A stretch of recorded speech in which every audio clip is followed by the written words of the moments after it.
Hey everyone, right quick before the video begins, I just wanted to spread the word on the channel's graphic designer, my good friend Casper.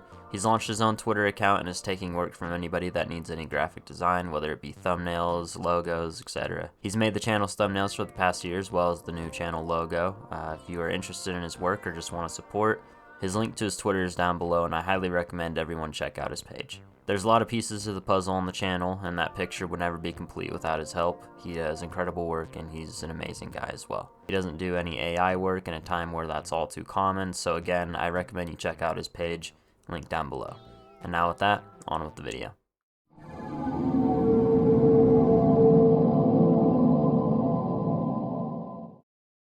Everybody has those games on their list to play that they're always really interested in trying out, but just never do. Katamari, Fatal Frame, Professor Layton, among others are some of my titles, and the same rule absolutely applies to the subject of the video, Ace Attorney. Ace Attorney had been something I was interested in playing for years. My friends had played it, my sister played it.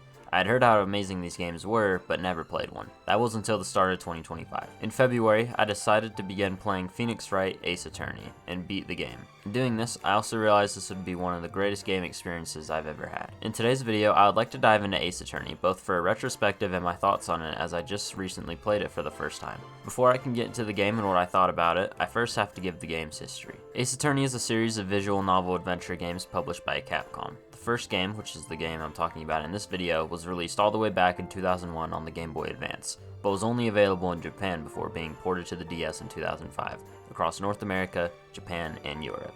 The idea of Ace Attorney comes from director Shu Takumi, producer at Sushi Inaba, which if you're a Bayonetta fan that name sounds very familiar, and I shit you not, 5 other team members. Then boss of Takumi, Shinji Mikami, gave him 6 months to create whatever game he pleased, with 4 extra months of time being added later giving the game's development 10 months total, a feat almost impossible nowadays. Takumi and staff went back and forth on what to make, but one motive remained clear. Takumi's original motive for joining Capcom was to develop mystery and adventure games, and now with the opportunity to do so almost freely, he wasn't going to miss the chance. What I think he and about every other person at Capcom didn't realize is how much of a revolution Ace Attorney would become, not just for the genre they were gunning for, but the genre they'd wind up creating. Anyways, as I said, they had toyed around with some ideas ranging from the console it was going to be on to what the game was going to be about. They had originally had the plan of you being a private investigator who takes up his own defense instead of requiring a lawyer. Some wacky ideas were then thrown around, including Phoenix Wright originally being a hamster instead of a human being, a little odd if you ask me, but then again the Great Mass Detective had been like 15 years at this point, so anything's fair game. Despite all this, the idea of a mystery novel adventure still remained, and that's when the idea of mixing detective work with a courtroom and lawyer who could contradict and cross-examine cases came around, and after an iteration or two, that's when they got the concept of Ace Attorney finalized. He actually had received some concern about Ace Attorney for its depiction of law and wordy knowledge relating to the legal field, but Takumi said, but it's about the jolly puzzles and calling people out for lying. And they were like, and he was like, just trust me, I know what I'm doing.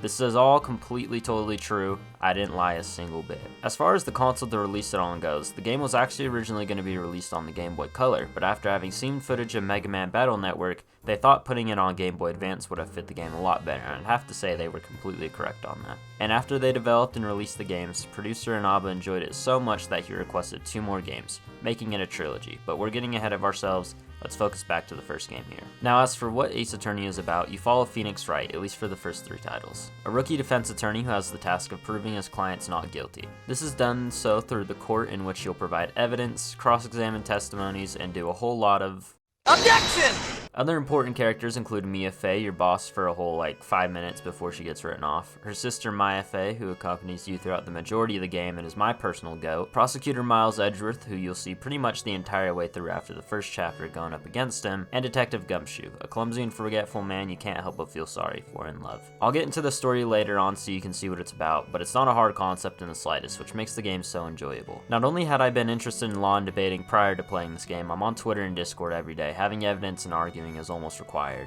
But it's never too drowning on the player, which allows for those who might not know legal terms and how law works to be eased in.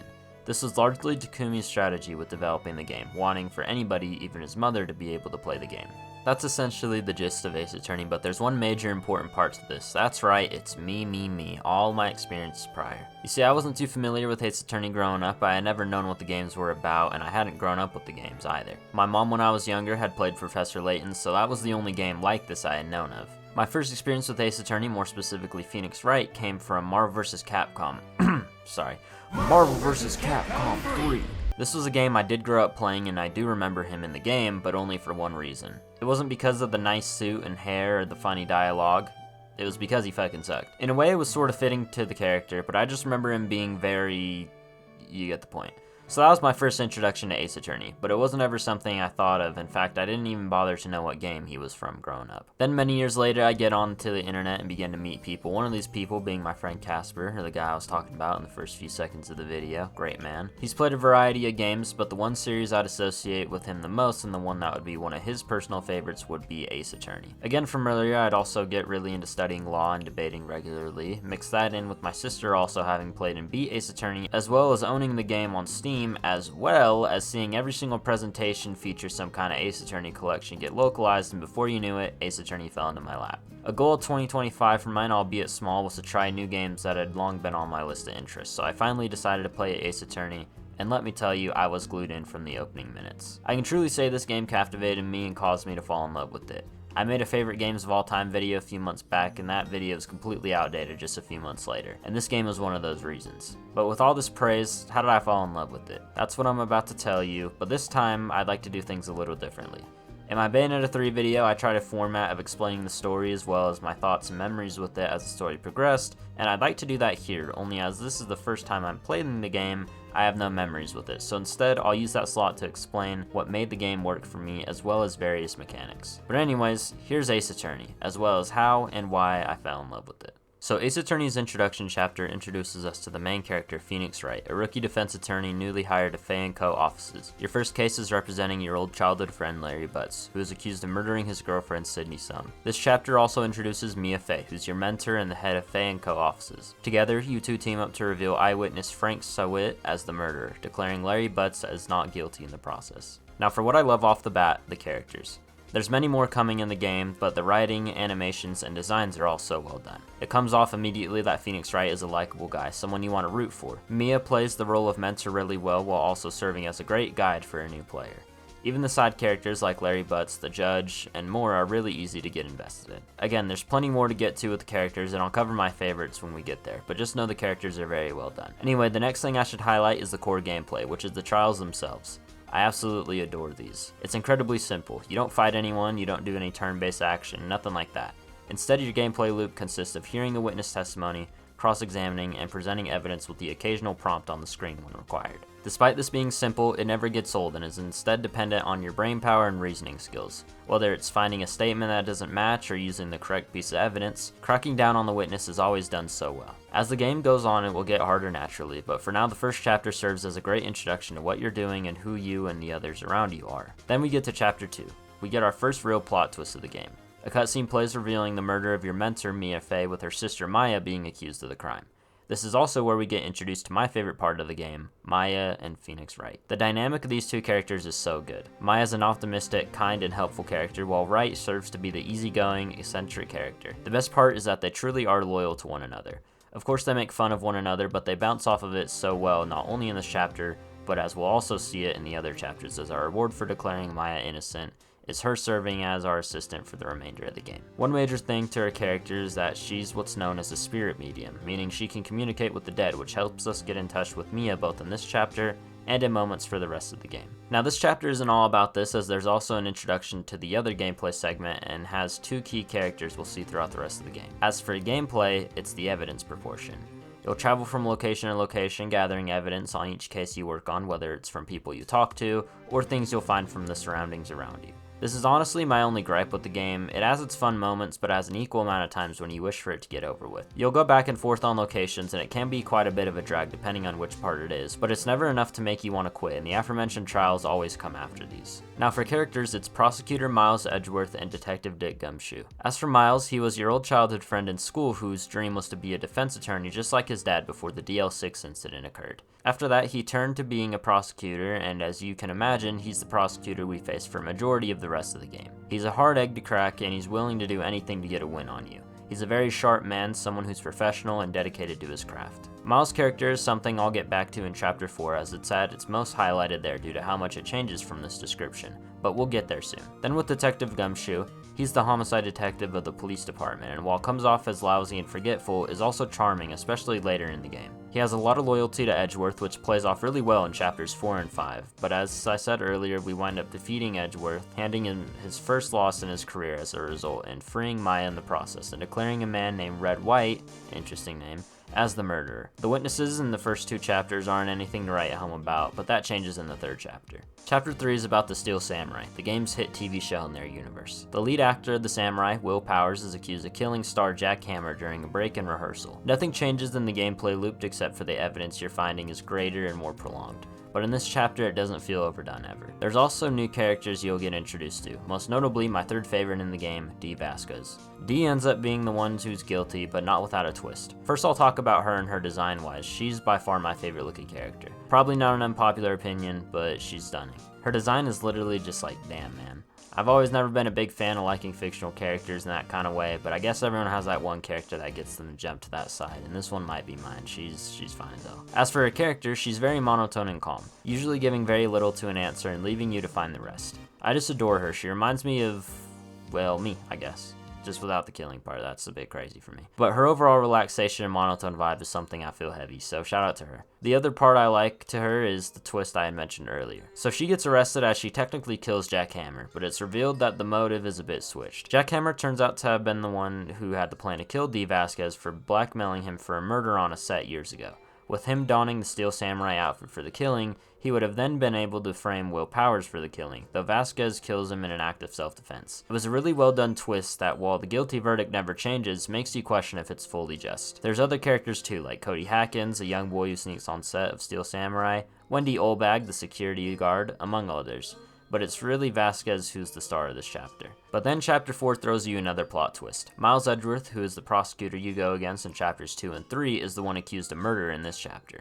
He's accused of killing a man on a boat, which the opening cutscene shows him picking up a gun with a confused look on his face. This is really where Miles shines in the game. Initially, I wasn't the biggest fan of him in the game up to this point, but it's really here where he wins you over. He's reluctant for Wright to be his attorney here, worrying that he wouldn't be able to get the job done, but it comes from a place of care rather than being a rival. The prosecutor you face is a guy named Manfred von Karma, Manfred Mondays everyone, Miles' mentor and a man who has never lost a case in the 40 years he's been a prosecutor. This also gives us insight to the DL6 incident, which is revealed to be the death of Miles' father, Gregory Edgeworth. Connecting the 2 cases together will get Miles proven innocent and the real murderer proven guilty. What nobody expects is who the murderer is. As I mentioned, I wasn't the biggest fan of Miles up to this point, but this chapter gives him a really good backstory and turnaround. He's reluctant for help, stubborn on his old ways, but gains trust in Wright over time to give him the innocent verdict. Despite the fact that he tries to get himself guilty, we're able to clear him and also reassure him of the DL6 case. In that case, he begins to feel like he is the murderer of his own father, but with a few contradictions and probably one of the wildest ways of evidence, we reveal that he's not the killer in either case and instead it's 2 men. Yenny Yogi, who kills Robert Hammond inside of the shack and tries to kill Edgeworth on the boat,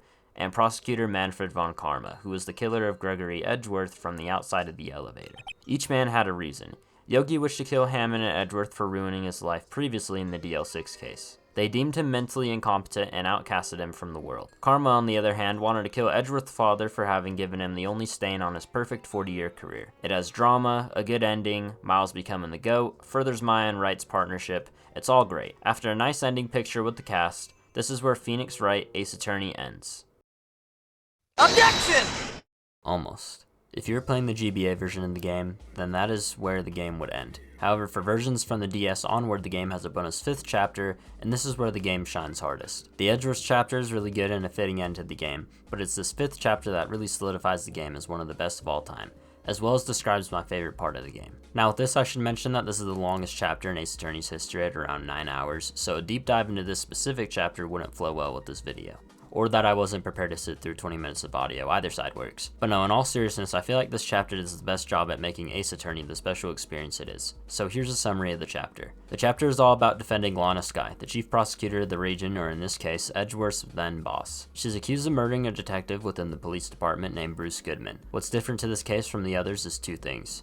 For one, the evidence against her is stacked, and I mean stacked. Photo evidence, witnesses, blood, and fingerprints, you name it. The other part to this is that she's already confessed to being guilty, making it the only case in the first game to have a witness to do that off the bat. Now, throughout the chapter, you encounter people such as former detectives Angel Starr and Jake Marshall, police officer Mike Meekins, as well as the chief of police Damon Gant, and sister of Lana, Emma Skye, whom you'll spend most of, if not all this case with gathering evidence. Think of it like she's Maya, but lacks pretty much all her aura. In addition, this case also ties directly into another case known as the SL9 case. This involved a serial killer by the name of Joe Dark and all his victims, the last of them being Neil Marshall, Jake's brother. The wild thing is every single person involved with this trial of Lana Skye was also involved in the SL9 case. Lana Skye's case takes all kinds of crazy twists and turns, both in evidence and in the trials. It truly is the definitive case of Ace Attorney, and the ending is even more peak. The end result of this case reveals Chief of Police Damon Gant as the murderer in both cases. He has been blackmailing Lana Skye for the past 2 years, starting with the murder of Neil Marshall. Lana was accepting of it in order to protect her sister Emma from being accused of the murder, but through contradictions and some wild twists we find out that is not the case. I truly can gush about this case all day, and maybe one day it will get its own video when I finish all the other games. But with all this said, the question still remains. What is it that made me fall in love with Ace Attorney? This summary showed my love for the characters, the gameplay, the animations, etc. But what is the core definitive reason I loved Ace Attorney? It's actually because of one word: satisfaction. More specifically, my favorite part of Ace Attorney was the satisfaction you feel after every trial. You felt satisfaction the moment you declared Larry Butts not guilty in the opening chapter. You felt it getting Maya innocent and having her accompany you throughout the game. It was felt getting Will Powers innocent, even if we lost my queen in the process. It was felt with Edgeworth being innocent in not one but 2 cases, and it was absolutely felt here with Lana being cleared of murder. Ace Attorney awards the player for sticking with the case, gathering as much evidence as possible, making all the contradictions. That is what the peak of Ace Attorney is. It won't be everyone's reason, but the player's satisfaction for completing cases is my reason, and a perfect last reason to describe my love for Ace Attorney. But anyways, that was my retrospective of Phoenix Wright Ace Attorney. Let me know what you guys thought if you've played it, or if you're curious to try it out because of this video, as well as what you guys thought of the video. Thank you guys for watching, and I'll see you all in the next video. Goodbye.